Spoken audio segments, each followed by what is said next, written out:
listening to The Edge, everything bass fishing, coming to you worldwide from Megaware KeelGuard Studios. Aaron, is frigid across the country.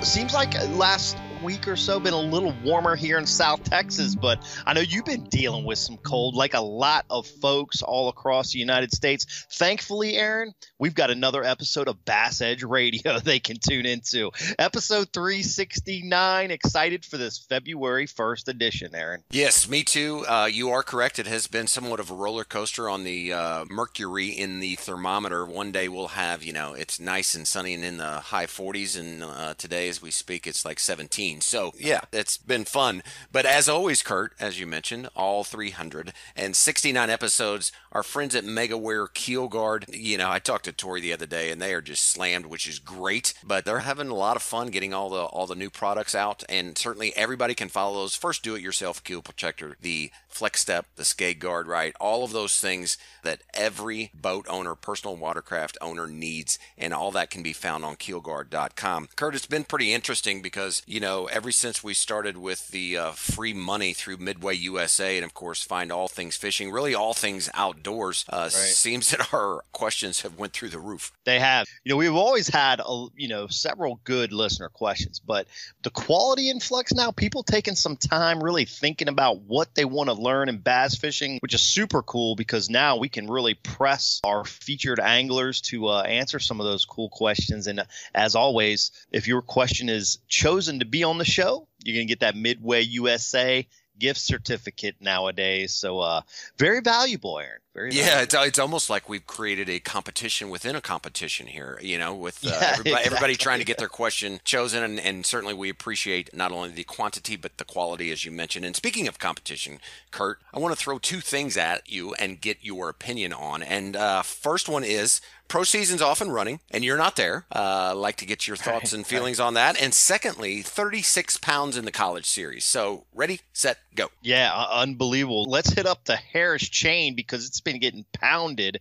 Had a MLF college series there, then a Bassmaster college series, a little high school tournaments. All Florida gets hammered this time of year, though, right, Aaron? I mean, it's the time of year to be fishing in Florida. Sure. You need a pitch axe to fish in some of the lakes up north. But yeah, brothers Matt and I think it's Lafe, L-A-F-E, Messer, came in with 36 pounds, 7 ounce, 5 bass limit on the Harris chain. Brother, that's some heads right there. That's some donkeys. That is some heads. I think they set the record for the new 2-day total in the Bassmaster College Series, right around 60 and change. But that day two, 36 pounds, 7 ounces, that's just that's one for the ages right there. And then, as you mentioned, Aaron, Rayburn just completed the Pro Circuit event, first national tour, I guess you would say, of the year. I was not there. I've changed plateaus. I think we talked about that in an episode last fall, going to fish the Central and Northern Opens this year. But Aaron, kind of refreshing. Although I love MLF, like the Pro Circuit, I'm excited for the change this year. And it was fun to watch from my new perspective now, watching the Pro Circuit. They had some great coverage there with MLF. So anyway, I digress in the point of it didn't really upset me. I'm excited for this. Well, and like we talked about the last time, you're actually going to get more fishing time on the water, which that's kind of what it's about. The competitive level is certainly still there within the Opens, trying to compete for those spots and kind of the divisions that you're fishing. So anyway, hats off to you for kind of, pursuing that. Absolutely. As we've talked about several times, in the first month of the shows, in the January 1 and January 15 episode, we're doing this new deal where we have these special guests for our second segment of the show. And this time we've got another cool special guest. We're going to start talking about kind of a new trend that's going on, Aaron. A lot of the pros putting 2 live sonar transducers on the front of their boat. We're going to bring in one of the masters of the marine industry, specifically in accessories and electronics, Russell Marine Products, Justin Russell. So y'all stay tuned. We're going to go to a seg with Justin Russell talking about, this new trend of dual live sonars on the front of your boat. But before we get there, as always, we've got a great tackle tip brought to us by ProtectTheHarvest.com. this episode's ProtectTheHarvest.com tackle tip with Oak Outdoors fishing angler Jeff Epling. Yes, this time of the year, jerk baiting is a pretty important piece of the arsenal whenever you're out bass fishing. My preference is in creek channels, secondary points with isolated cedars with a little bit of deep water near. I like to fish a deeper running stick bait, one that will get down there 8-10 feet. And I prefer a sunny day. I like the sun out. It's a little bit of breeze. It seems to warm the wood, and the bass will move up in them trees. And if you just stick with it, the bites that you get will be very worth the reward, worth the wait. They're very good, very aggressive bites at times, but you will catch some of the biggest fish all year long that time of the year. Great tip, Jeff. Appreciate it. Brought to you by ProtectTheHarvest.com. First by land and now by sea. For years, Lucas Oil has been a staple in high-performance vehicles on both the road and track. Now, from the makers of Lucas Oil comes Lucas Marine products, specifically engineered for marine applications. Protect and lubricate your marine inboard, outboard, or high-performance boat with Lucas Marine Engine Oil or Lucas Synthetic-Based Oil. Learn more about the complete line of Lucas Oil and marine products. Visit lucasoil.com. Nitro Performance Bass Boats. Get pro-level performance with the Nitro Z18, the official boat of Major League Fishing. The Z18, with its nimble handling and versatility, sports many of the features in the larger boats in the line, like a Guardian Live Well, a heavily insulated cooler, dual 8-foot rod storage, and our smooth and fast NVT hull. Every Nitro boat is laid out to do one thing very well: catch fish. Enormous front decks, up to 45 square feet on the Z21, allow maximum mobility when battling unruly bass, and feature low-profile gunnels for ease of skipping, pitching, flipping, or landing fish. Nitro Performance Bass Boats, pure fishing machines.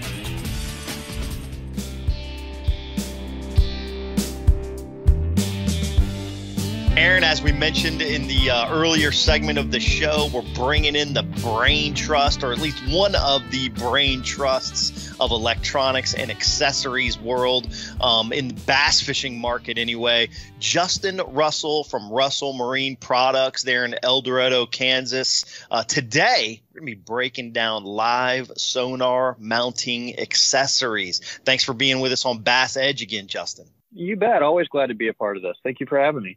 Well, Justin, it seems the big trend for professional anglers moving into 2022. Before I even say this, I'm sure you agree and you like it, right? Because it helps your business of what you guys do. But at what point does, this technology trend stop? But now we're getting into mounting dual live sonar transducers to their boats. Have you seen these type of requests, coming into the Russell Marine Products shop frequently since last fall? We've, in the past 6 months, I've had more elite series and tour level anglers really being more curious about it as to how it can benefit them. I look at this as like, how can people or these anglers get kind of this leading edge or maybe an edge in their competition? Kind of along the lines of, maybe Octafo and having a tunnel hole boat previously in the past and other things. But the technology is always going to be advancing with this stuff. We've seen it literally from the start. And to see these guys wanting to request this stuff and understanding the technology aspect of it, we're learning how much more the technology is becoming more and more important on a lot of these tournament anglers, these wins and stuff like that these guys are going through. And it's incredible technology. But to truly answer your question, more requests than ever. We had very early on questions maybe 2 or 3 years ago, but it was I don't want that much technology on my boat, or I don't want that much stuff on my trolling motor, or I don't want to run that much power with a single battery. But it's definitely changing a lot this fall, and we're absolutely seeing more and more of it going on early on this spring, especially. Wild stuff. So the key here, just to break it down for the listeners, why an angler is going to want potentially 2 live sonars at the bow of their boat. Reason for that, obviously, if you've got, which is the kind of what I would call traditional mounting of the live sonar technology, it's either going to be, just off the head of the trolling motor or on the trolling motor shaft. And when the motor, the spot lock is being used and you're, fanning around, you can be steering the motor and not facing your live sonar where you really would like to see what's going on in a particular direction of the boat. And it's really mandated by where you're steering, or if you have to be steering, is where you can kind of face that transducer. Now, anglers looking to have a second live transducer essentially on a second mount, similar to maybe like a Humminbird 360 style mount. They will have a mount on the side of their trolling motor that will have a second live transducer, so that even though if they're steering with the trolling motor, they can face that second live transducer exactly where they want, whether it's on a brush pile, a bank, suspended fish, and they can keep in contact with those fish more readily than having to worry about where they're actually driving their boat with their trolling motor. So that's kind of where this is coming from. Justin, I've seen several folks working to make this accessory viable for consumers. I've seen All Aboard Marine has a product. You've got Right Height, probably the first kind of homegrown manufacturing unit that came out a couple years ago with a product they call the Turret. And now you've got TrueScan Technology has a unit out there that's called Live Scanner. So have you seen kind of these different alternatives, and what are your thoughts about these particular products on the market? Well, there's two different ways anglers are utilizing having two live transducers on their boat. So we see anglers, like you just kind of talked about, that have one mounted on the shaft or head of the trolling motor. And then we see another transducer mounted on a turret system, independent pole mount system, something that can be controlled whether manually by a hand or remote control or foot pedal on a lot of cases. Or now we're seeing some anglers as well, too, mounting two transducers to a single pole mount or two transducers to the trolling motor. And so one could be operating like a perspective mode, which is more of a horizontal scanning feature, which is similar to 360, but maybe, 180 degrees or 90 degrees, or actually I think it's 135 degrees horizontally, right. Which is great for structure, great for finding shad, fish moving, creek channels, drains, if you're in South Texas where you guys are from, and right. You still have your vertical mounted, most of the time in forward mode, transducer for, I call it head hunting. And it's literally following and casting to individual fish or individual school of fish.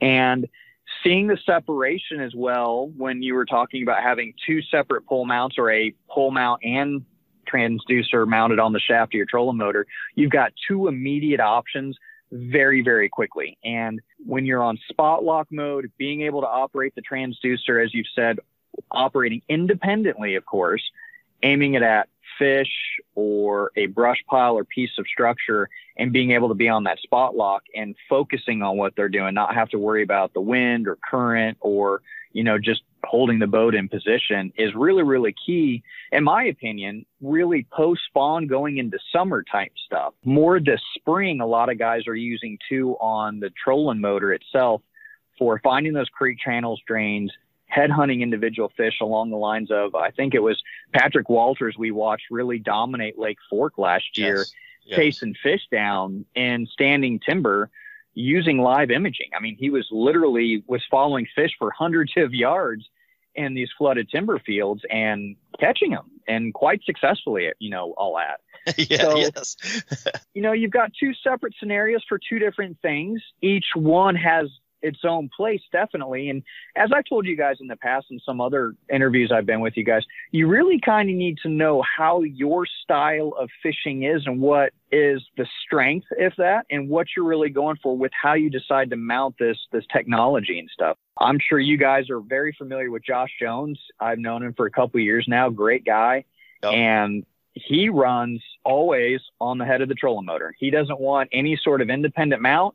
And he is head hunting fish. He is looking for a specific size range fish and casting to specific fish.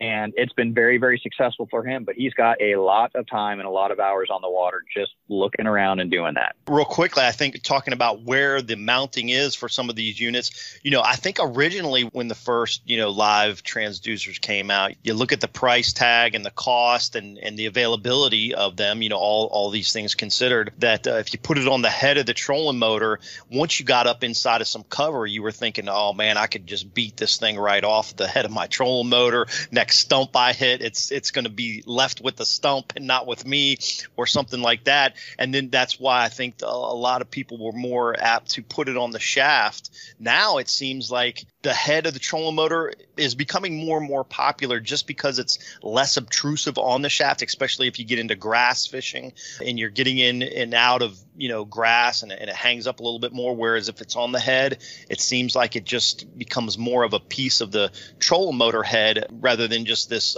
separate piece of equipment and accessory hanging off the shaft of the trolling motor. I also wonder how that's going to play when you come in with these, the right height and the true scan technology or the all aboard marine. I mean, you go from fishing drains to actually maybe flipping grass or getting in some heavier cover. That's a lot of stuff banging around up there, right? Oh, absolutely. 100%. Yeah. Hey, Justin, the three of us have had this conversation before as we're all more or less sensitive to cost of our sport. And sure.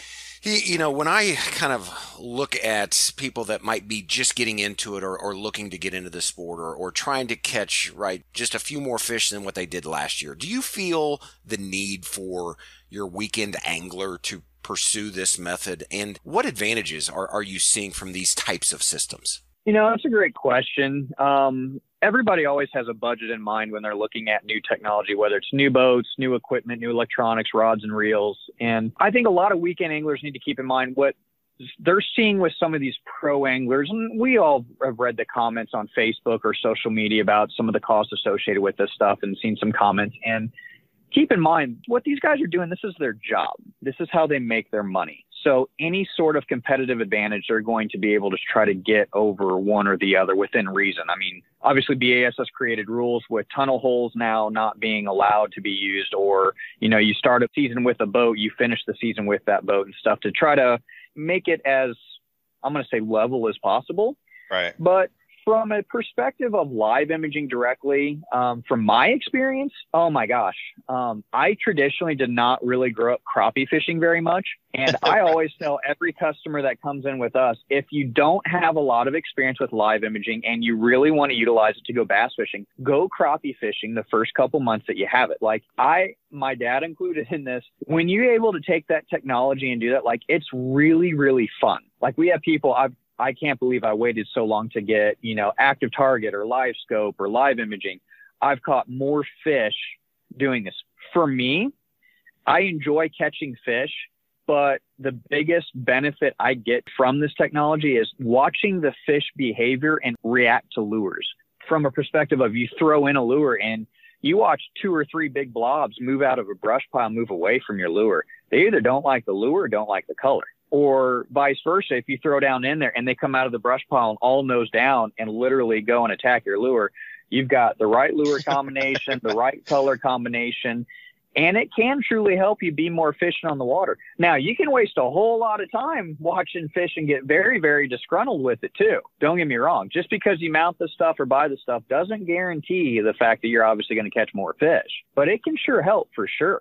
And to truly answer your question to the weekend angler, it kind of comes down to how you fish, what matters to you, and can the cost be worth it? Yeah, but it can also not be worth it if you're not willing to learn the technology as well too. We have people that buy the technology from us and a couple months later say, hey, I'd like to trade this stuff in for another graph or a different graph. This just isn't for me. And then we have other people that say, my gosh, I can't believe I waited 2 years to get this stuff. This is awesome. I've had more fun with my kids and going out, caught more and bigger fish. I mean, it has changed the way that people fish and approach fishing in a lot of cases. That's cool feedback from not many people get to see that type of feedback, especially, people in your position obviously do, because you deal with so many different consumers and how they react to or accept maybe, this new technology. I think the biggest key takeaway for me from what we said in this interview, outside of, kind of understanding this new trend, is you have to be willing to learn the technology. 100%. Biggest takeaway for sure for any consumer out there or anybody interested in, is this for me? You got to be really wanting to have the passion to run the stuff, I feel like, in order to make it worth the dollars, because it is not very cheap. But let me ask you this finally, Justin, before we let you go. This accessory with running a second live transducer on the bow of these rigs, do you feel like the manufacturers, the Lowrances, Humminbirds, Garmins, do you think that they're going to get involved in providing this accessory from a manufacturer standpoint at some level, or do you feel like this is going to be an anomaly just for some, I don't know what the right word is, but these kind of smaller businesses to develop this product as it moves forward? I don't really know. I can't speak for the manufacturer's take. I will say that most of the time our manufacturers are concerned with producing better technology, whether that's side imaging, down imaging, trolling motors, live imaging. But we've seen a lot of trends come from pros. It was very uncommon, 15 years ago to have a boat with 3 graphs on it. And now in a lot of cases, we're seeing 3 graphs on the bows of a lot of these boats. So it's so true. It's kind of crazy how it's evolved with pro fishing and, people wanting to be like pros or have the equipment that pros have. I don't see it unless there was a way, in my opinion. I think if somebody could develop a way that you could have an independent pole mount that could follow the head of a trolling motor or disengage at somehow, whether that's a band system, like a rubber band system around the shafts of the trolling motor and it, but you need to have a way that it could follow the head of the trolling motor to a T or operate completely independently. I think if somebody's able to figure that out very cost effectively and easy to install and operate, I think that would be a home run. But as of right now, I don't see any of the manufacturers really trying to focus too much on an independent mount at this time. I think you're going to see, more trolling motor offerings from Lowrance and Garmin, probably. I think you're going to see more sonar options and maybe some more refinement of some live technology, make it better. You guys have to remember, we've had live scope now for 3.5 to 4 years. So it's kind of due for an upgrade. I mean, I don't know what they could bring out next, truth be told, but I'm always amazed. There's always something coming down the line that's even better, Right.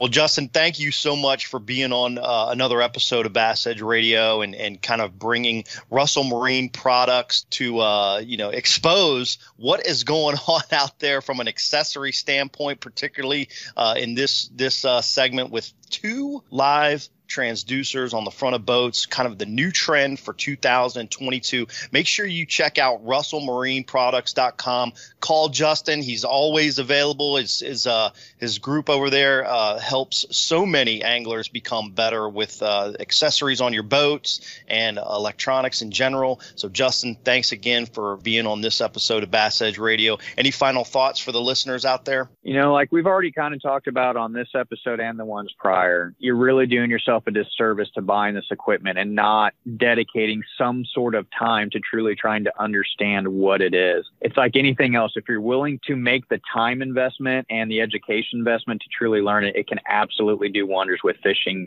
With COVID, we've had so many more people get exposed to the outdoors and fishing, which is an absolute fantastic thing. So it's really, even in my own personal fishing, man, it's really made it fun to go out and just catch a mess of crappie or catfish or, and then apply those skills to tournament bass fishing as well. So definitely something to be checking out for 2022 if you guys haven't already. Awesome. Well, we'll definitely do that. We'll be right back with more BassEdge Radio. Coming up, we've got the Lucas Oil Angler Spotlight. Stay tuned. This is MLF Pro Circuit Angler, Kyle Gillis. I'm Pro Angler Bill McDonald. This is MLF BPT Pro Jacob Wheeler. This is MLF Pro Circuit Angler Kyle Cordiano. I am Pro Angler Cole Floyd. Stay tuned for more BassEdge Radio. Know the importance of protecting your investments, so why use anything else other than the original and toughest DIY keel protector for your boat, Megaware KeelGuard. Grinding sand, abrasive rocks, and concrete ramps are no match for our exclusive contoured edge and patented technology. Megaware KeelGuard keel protectors are made tough and made to stick. Their do-it-yourself installation takes less than an hour, providing the longest-lasting, most dependable keel protection for your boat, guaranteed for life. Developed specifically by boat builders offering the best keel protection in the industry. Also from Megaware KeelGuard, Skeg Guard, Flex Step Pro, and Pontoon Guard. So give your boat the performance edge. Put on the protection the pros pick. Megaware KeelGuard.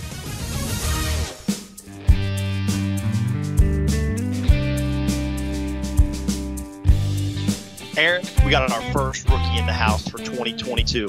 Or maybe I should call him a freshman. Willing to bet he's fished more national and regional bass events in the past few years than any other angler on the planet, man. That is no joke. He will begin a new tournament venture on the MLF Bass Pro Tour this month. Excited to dive into all things going on with professional angler Dakota Ebare. Dakota, appreciate you being with us on BassEdge Radio. Hey, guys. Thank y'all for having me, man. I appreciate that. Yeah, Dakota, welcome to the show. You know, like Kurt had mentioned, I was looking through your stats, and quite honestly, I don't think they're going to coincide perhaps with our, I guess, name tag of being a freshman, but, you know, just how much you fish the multi-day regional and national events. In 2019, and please jump in here and correct me if I'm wrong on any of these, but I counted 22 events. 2020, I counted 24 events, and then it looks like you kind of went part-time and scaled it back to 17 events after that. But that is an amazing amount of experience you have gained over the past 3 years through fishing all of those tournaments and having consistent success. What are your biggest, I guess, personal takeaways through that process? I don't mean to get, kind of weird about it, but my personal, takeaway from that, the best thing is just the relationships that I made, the people that I've met, man, it's just been an amazing experience, and I couldn't be more thankful for that.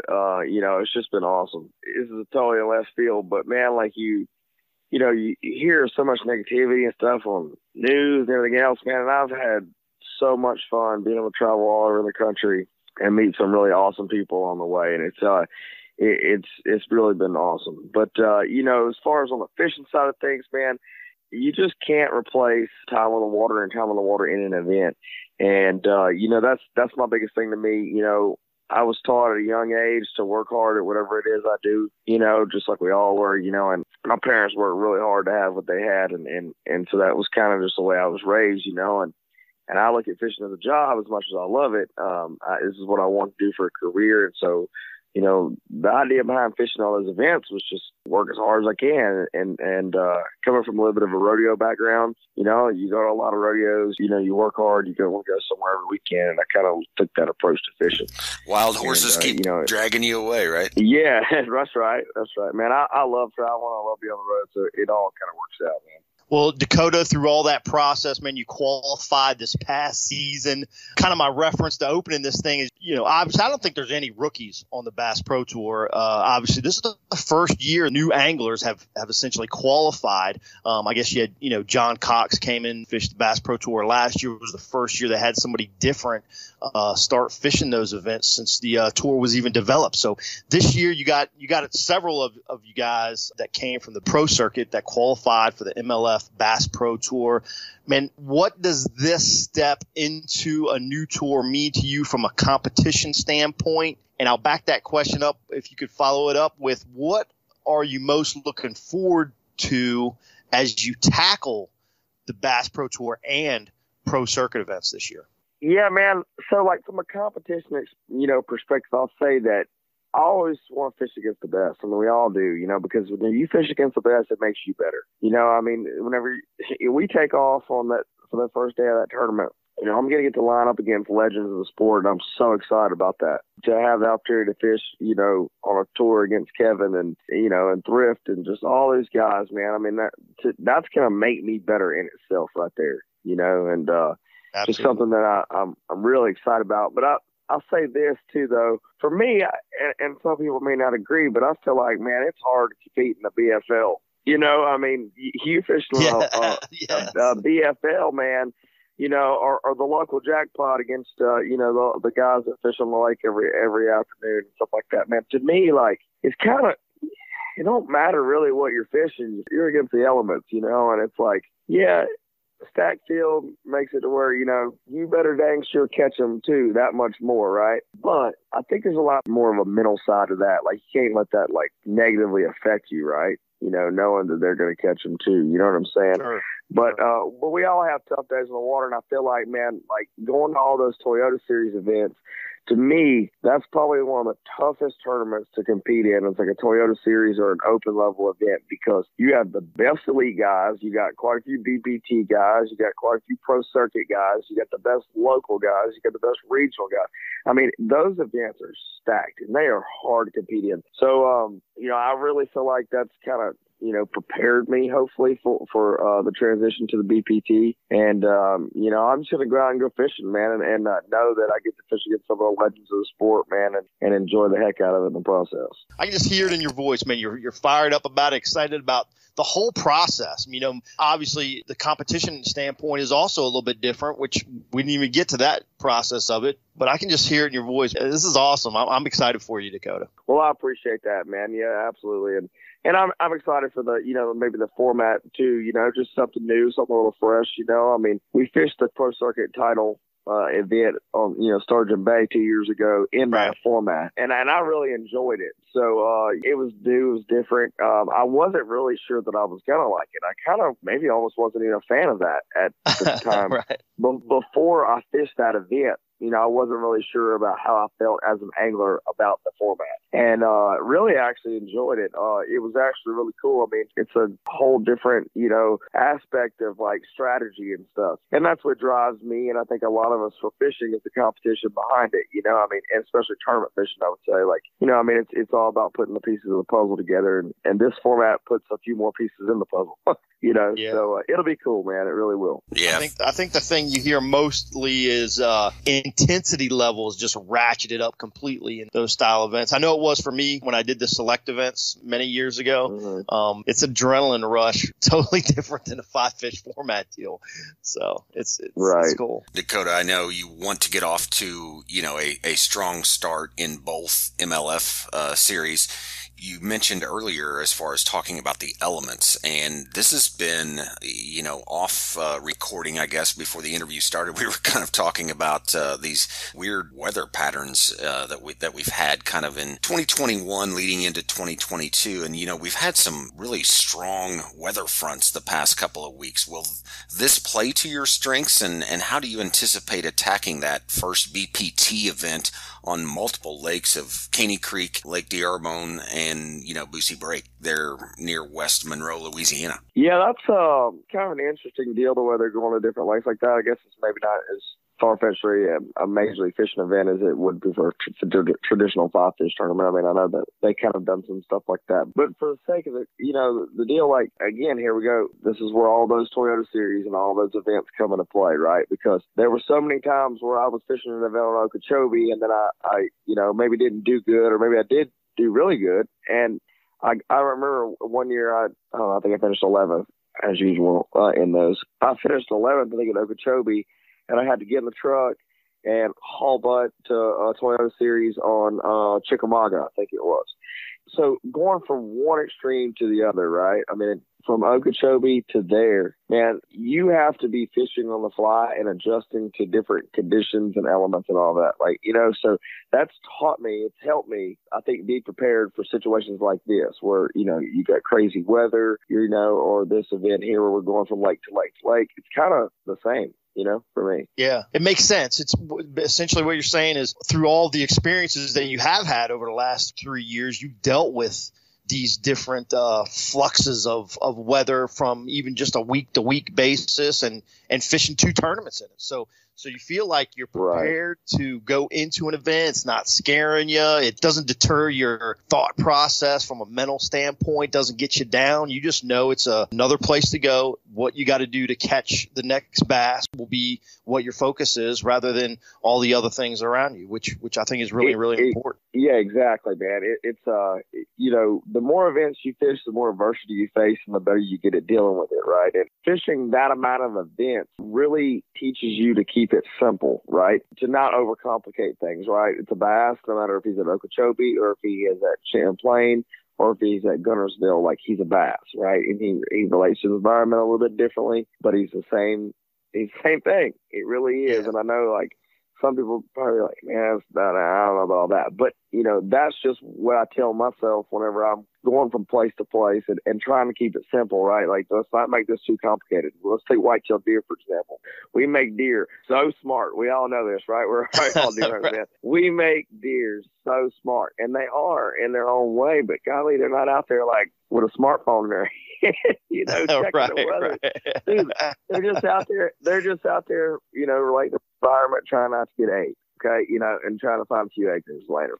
Man, you know, so we can make things real complicated, you know, and I think it's really important to try not to do that, you know. So the format there is going to be a pretty tough place. You know, I went and pre-fished there. I don't know if there'll be a lot of numbers caught, but I did see one really big one, like rolling my bait while I was practicing. I was like, oh, at least a couple chrome ones here, you know. Right. But and that was important. That was kind of cool, like, to at least get that, because, man, I mean, I didn't get a lot of bites at all, and I don't think a lot of guys did, you know. But the cool thing is, if you get through that one, it's Caney, and Caney's, you know, a phenomenal fishery. I've actually never been on it, but I mean, I have friends that have, like, they guide there, and Tyler Stewart, you know, he fished on the pro circuit as well, went to college, fished against each other.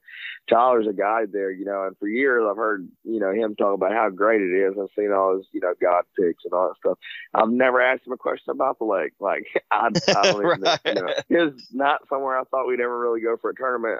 So, like, other than maybe hearing him say, man, I had a guy client catch a 10-pounder on a 10XD. I don't know.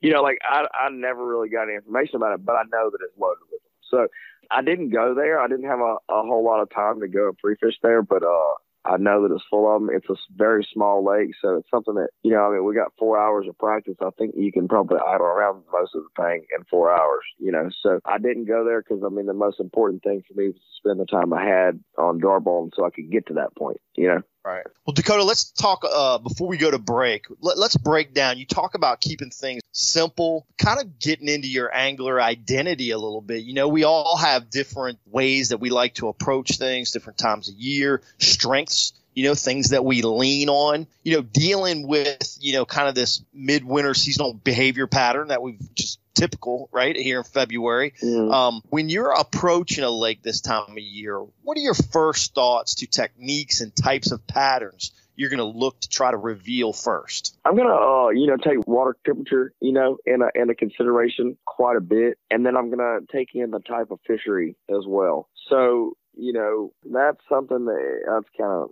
you know, here I am saying like a bass, but man, like, you know, you go on Tennessee River and places like that, man, and like the colder it gets, the shallower they get, right? I mean, it's kind of crazy, right? It's just am I fishing a river type situation, or am I fishing more of a lake reservoir type situation? Because I think those fish relate differently. Like they're just, they relate to that environment, the current, the warm water. It's just different, right?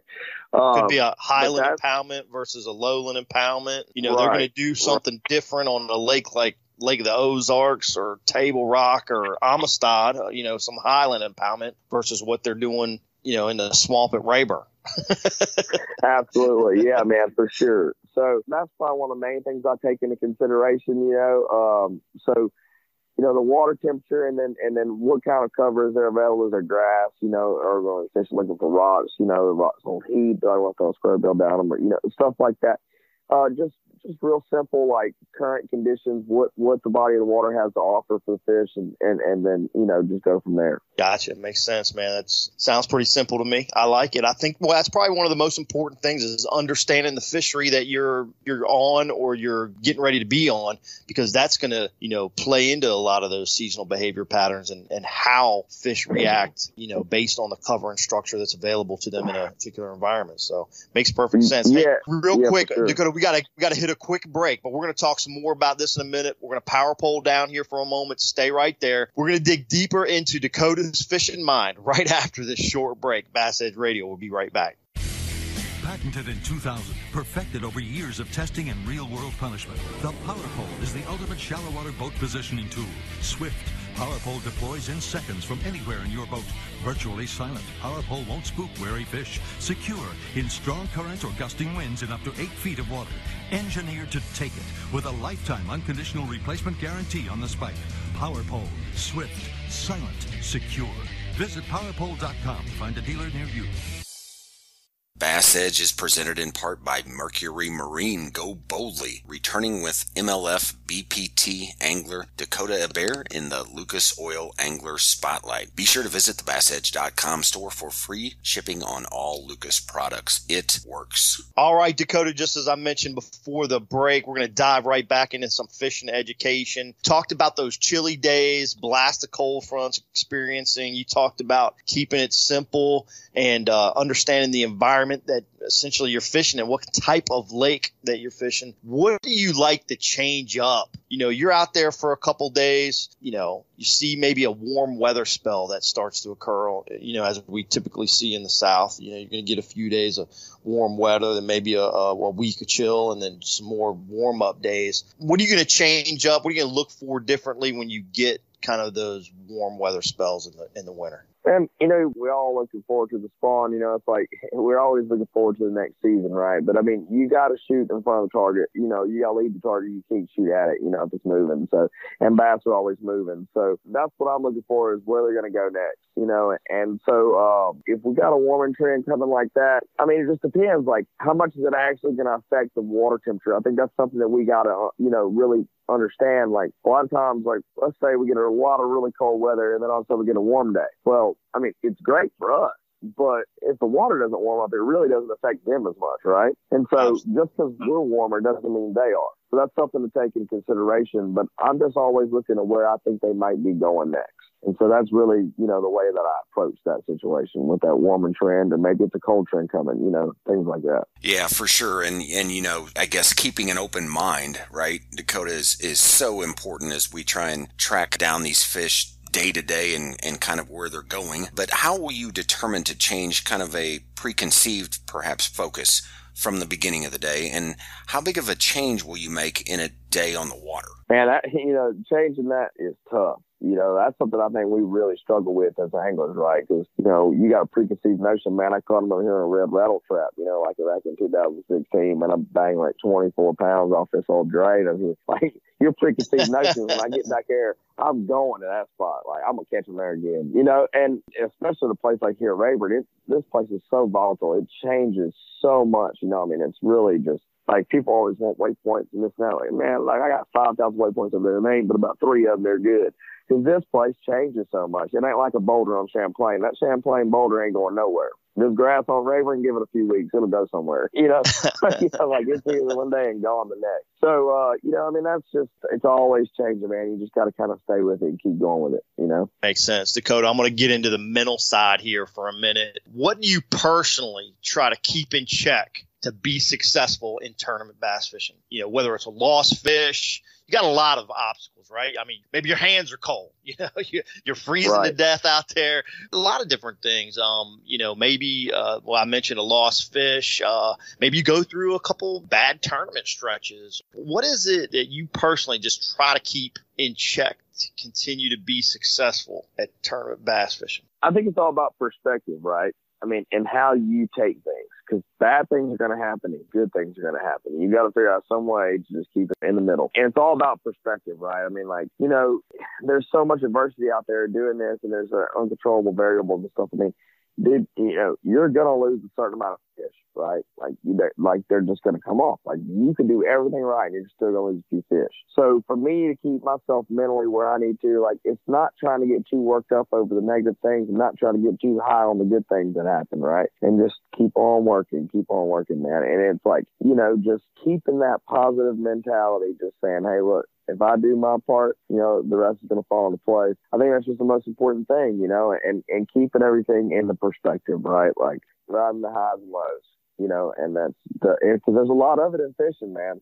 There's a lot of it. You know, we've all experienced it in the times that we've fished tournaments and stuff, and And, I've definitely had my share of adversity in the last 3 years, and it just makes you better. Yeah, no doubt. And Dakota, I'm sure you've had this question several times, but, from my perspective, I don't spend near as much time on the water as what yourself and Kurt does. But, if you were to kind of look from your perspective, an angler that spends as much time on the water that you do and Kurt does, for 2022, what would you, I guess, narrow down the most necessary, whether it's a piece of equipment, a lure, whatever it might be, that you absolutely have to be successful for 2022? I think, whenever you spend that much time on the water, man, it becomes kind of like second nature to you. Like, I think it has to be, like, for me, and I say that, I'm traveling this year at the BPT with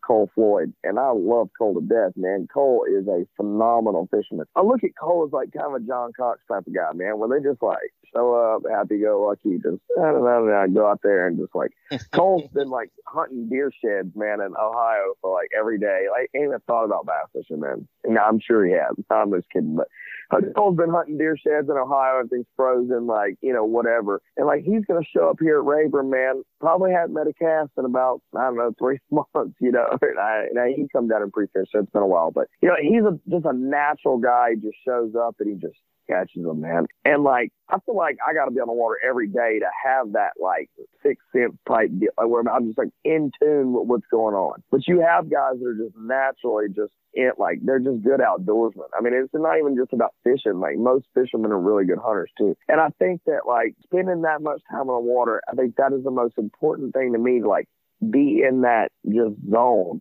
I think it's the best asset, the best tool that I have, rather than a piece of equipment or something else. It's like just spending that much time on the water just makes you kind of one with what's going on. And I think that is a really, really, really important tool or asset to have going forward into any event, especially, this high level of competition. Yeah, man, that's a great perspective. Actually, I would have never guessed that would be the answer to that question, but that was very insightful. What are you, Dakota? I know obviously you're fishing the MLF Pro Circuit in 2022. You've got the MLF Bass Pro Tour on your schedule for 2022. Is there anything else that you're adding to those, or are you just going to concentrate on those? What is, I think, 13 events there? Well, I'll probably end up going to a couple Toyota series. I mean, I really want to fish a division and make the championship because, it's on Gunnersville. It's in the fall. It's been a great event. The Toyota Series Championship has been great to me the last couple of years. And, it's just an awesome opportunity to go fish that championship for a lot of money. But in order to do that, I would have to try to qualify through the wildcard division because I can't fit a full schedule of Toyota Series. Right. Toyota Series event. Yeah. So I'd have to qualify through the wild card. So I would have to fish Dale Hollow, Santee Cooper, the Potomac, and the St. Lawrence River. I'd fish those 4. Those are the ones that my schedule allows. And that would allow me, if I was to do well, to qualify for the Toyota Championship that way. So those events are definitely on the table. I may fish those. I'm not putting those down in concrete on a schedule, but if things are going good and everything's working good, I don't need to work on my boat or do anything like that. Come back home for any amount of time. I'll just shoot over to each one of those events and hopefully make that Toyota Championship. Gotcha. So you're planning on continuing a high octane schedule, I guess you might say. That would be that'd put you at 17 events for the year then, not including championships. So. Yeah, man, the more I fish, I feel like the better off I am. I mean, we all get just drove whenever we don't do good at a tournament. And bad tournaments are going to come. But there's nothing worse for me mentally than to have a bad event and have a month before another event. Man, it just eats it, and for me to flush that and get rid of it, I need to go to another one. You can just get rid of it, just like that. You had a bad one, things didn't go right, let's learn from it. Let's go have a good one, and I think that's really important for me. So I'm going to try to go to as many of them as I can, man, just to keep getting better. That's awesome. We'll be definitely following along. It's time for our listener question segment of the program. This is brought to us by Nitro Performance Bass Boats. We've got a question that came through our Facebook page. Corey Henderson, it's actually out of Isabella, Missouri, asks this question. Dakota, if you can answer this question for Corey, how do you find productive channel swings using your graphs for winter fishing, and what particular features will make it good for bass fishing? Well, with the technology we have now, it's all about the bait, right? So, I mean, you got to find those channel swings with the bait. And I want to find a channel swing, particularly the ones I really like to look at are, okay, like a good channel swing, maybe at the mouth of a good spawning pocket, so that's just a natural place for those fish to live in winter and be, big females that pre-spawn there, really. And, they don't have to go very far. So that's a couple things that I'm looking for, for one, the bait, and then two, the proximity to maybe a good spawning area, a place they can move up really quick and get on a point and feed, type stuff like that. That's what I'm going to try to key in on rather than just a random channel swing out in the middle of the lake, miles from the bank. Well, and if you don't mind, real quick, Dakota, what would be some of the, ways that you would break that down? How would you approach kind of targeting those fish and when you find that bait that you're looking for on that particular channel swing? Well, it depends on a lot of the depth, we might be fishing a little channel swing on the back of a creek and, in the back of a flat, or something like that. And so you might only be fishing one in 4 or 5 feet because, there's still actually, surprisingly, I think more fish in that depth, 5, 6 feet than what most people think even through the winter. But, if it's a shallower one like that, I mean, I'm cranking, throwing a jig, throwing a Carolina rig, stuff like that. And the same thing when I'm out deeper, I'm just going to throw a little bit bigger crankbait, throw a little bit bigger jig. Spinner bait, A-rig is great this time of year. But with our graphs now, it's crazy. Like, you pull up on a channel swing and, like, they might be suspended there. And you can see that, like, so quickly. Oh, I'm pulling an A-rig, or something, and target those fish that are suspended. Or, we're going to throw traditional crankbait or something like that on those fish. And that's just kind of what my go-to is, for that type of situation. Well, Dakota, certainly appreciate you tackling that question for Corey. And Corey, there is one more thing that we need from you, and that is to simply log on to the BassEdge.com website, click that Claim Your Prize tab, shoot us an email and let us know that you heard Dakota answer your question right here on episode 369, or simply shoot us an email at support@BassEdge.com and we will get the Midway USA gift certificate, free money, as we've talked about many times, that you can use on all things fishing or certainly all things outdoors through MidwayUSA.com. And you're going to like that as they have just about everything for shooting, hunting, fishing, and the outdoors. And just a reminder, we got a lot of great questions coming in the Instagram and Facebook page. I appreciate all the listeners sending those in. Keep firing them in. We're going to keep giving away those Midway USA gift certificates, and you could be next. So you can either email us those questions, support@BassEdge.com, or keep leaving those comments on our Facebook and Instagram media pages. Well, Dakota, super cool having you on Bass Edge Radio for this February episode. Do you have any final, thoughts or advice for Bass Edge listeners as we get ready to close down this segment of the show? Well, man, like I said, I really appreciate y'all having me. It's been fun, and I'm super excited, man. Looking forward to it. I've been, just extremely thankful for the opportunities and just trying to make the most of them. My thing is, man, like we've heard this before from people, but like I said, I don't take for granted not one day like the opportunities that I have, and I'm so thankful for it. But if I'm here today, I'm kind of living proof that like anybody can do it, man.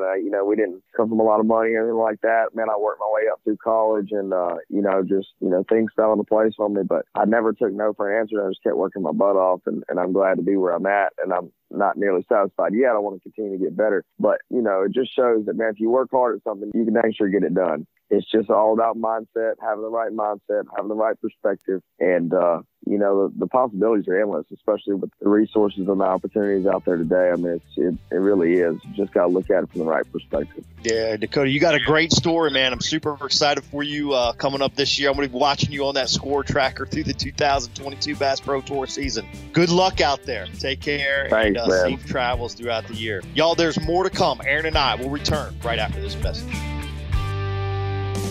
You know the importance of protecting your investments, so why use anything else other than the original and toughest DIY keel protector for your boat, Megaware KeelGuard.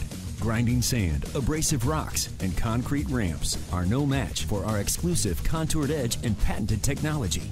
Megaware KeelGuard keel protectors are made tough and made to stick. Their do-it-yourself installation takes less than an hour, providing the longest-lasting, most dependable keel protection for your boat, guaranteed for life. Developed specifically by boat builders offering the best keel protection in the industry.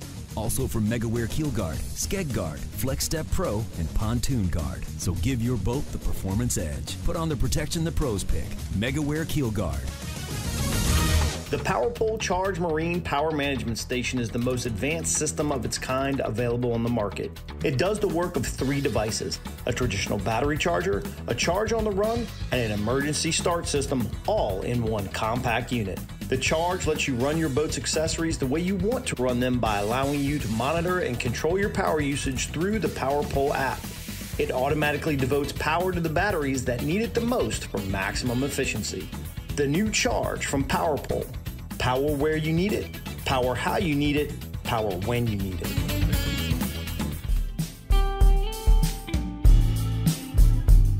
Kurt, I'm almost out of breath. What a great show. Dakota, very interesting. Almost felt like he took a few chapters out of Dr. Jay McNamara's book, The Psychology of Exceptional Fishing, because he's very much into the mental kind of piece of bass fishing. Yeah, some of the answers to the questions we posed kind of surprised me coming from Dakota. I don't know Dakota very well. Fished around him a few times in a couple pro circuit events in the past. And obviously his experience level over the last 3 years is second to none, I would say, in any professional angler's career. Nobody's fished more Opens, Toyota Series, those AAA style events, plus added on 6 or 7 national events per year. And I thought when we proposed some of these questions to him throughout the interview that it would lead a different direction than where he took it, which was really profound to me, quite honestly. I loved the fact that he took every question into as more of a lifestyle approach rather than something specific or a technique. And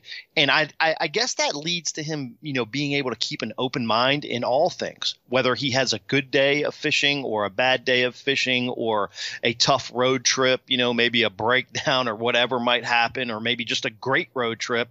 And he keeps everything, as he mentioned in the interview, even keel, not too high, not too low, but really the key to it, man, he's enjoying the whole dang process, from friendships to good successes to... Well, and don't you think he has to with that many events? I mean, it's unlike, take me, I fish my, 5 to 7 events a year. I have a lot of break in between, so I can get geared up to go to that next one. Whereas somebody like him who is literally one on to the next one, to the next one, to the next one, you have to find some solace in that process. Well, and he mentioned that's how he gets out of a potential rut, is because he is going to the next one so quickly. The challenge there is, how do you make 1 or 2 bad events in a row, not 4, 5, or 6 bad events in a row?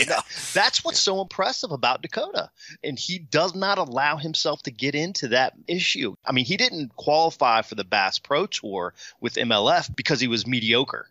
I mean, he qualified because he was a top pro circuit angler. So, kudos Dakota. Great interview. Really enjoyed getting to know him a little bit better and what he brought to all of us as listeners of BassEdge Radio in that perspective. And how about the 2 sonar deal, man? Justin always bringing the goods on the knowledge with the accessories and electronics. And what's your thought on that, Aaron? How do you take into that 2 live transducer setup? And tell me what your thoughts are. Yeah, so I want to start by how he ended, and then I'll recap on your question. I cannot emphasize enough as far as understanding learning how to use the technology. And I was talking with Danny Smith from Garmin, and he had mentioned, he's like, the easiest way for people to learn it, he's like, even if you don't like throwing a umbrella rig, Alabama rig, whatever it is that you want to call it, just tie one on and go out there and don't try to catch fish, but practice throwing that thing, because it's so big, you can see it coming through the water, how it moves, how it reacts, where you start picking it up.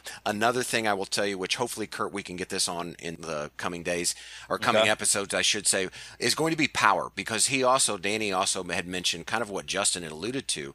If you start losing power in your battery systems, your clarity, the interference really starts playing havoc kind of on what you're seeing. Now, back to what you said, and the reason why I use the power situation, because you start adding a second live scope or forward-facing sonar. I'll be honest with you, Kurt, I have not personally, I haven't seen that too much yet, but I do think, I almost feel like we're kind of giving BassEdge listeners a leading indicator of what's coming, what to look for, kind of breaking news, right? Absolutely. So I do think it's going to be a player, and I think we've got to be prepared for that. I think if you compete, you need to understand that this is coming, and kind of start thinking about, am I willing to do that? Am I willing to go to that expense? Or how can I still kind of be out there and have fun and still have some success? Your thoughts? Yeah. The key is make sure if you've got one, make sure you understand how to use the one before you go to using the two. So that's right. So that's again, right. just like Justin said, you make these investments. You mentioned it as well, Aaron. Get out there, learn what the product is, learn if it's for you. Does it help your style of fishing? Some consumers are going to get it and take it back and say, man, I just need a different graph. This just the same my gig. And so it's important to understand if it is or if it isn't. And if it is, it's a new approach to bass fishing for sure. It's always going to be changing. And speaking of changing, we need to change kind of the channel here and let people actually go out and learn how to do some of this stuff that we've been talking about. But what a great episode, Kurt. Appreciate you, as always, putting together the guests and also the topics that we've had here on the show. And in the meantime, I want to wish everybody a happy 2 weeks, and hopefully you get the opportunity to kind of elevate your skill to the next level. But until February 15th, for Kurt Dove, I am Aaron Martin, and the rest of the BassEdge crew want to throw out, we don't do this a lot, Kurt, but do want to throw out just kind of kudos and thanks to our other partners, which would certainly be Steve Leslie, our editor, Travis Whitener, who runs all of the web, things like that. And anyway, without those guys, it doesn't happen without them. It does not happen. It does not happen. So, all right, we are out of here. Have a great couple weeks, and we look forward to seeing everyone on February 15th for episode 370. So long, everybody. Is presented by Megaware KeelGuard. For more information on BassEdge or to shop at the BassEdge online store, visit BassEdge.com. And be sure to join Kurt Dove and Aaron Martin right here on another episode of The Edge, brought to you in part by Nitro Boats, Lucas Oil, ProtectTheHarvest.com, Midway USA, Mercury Marine,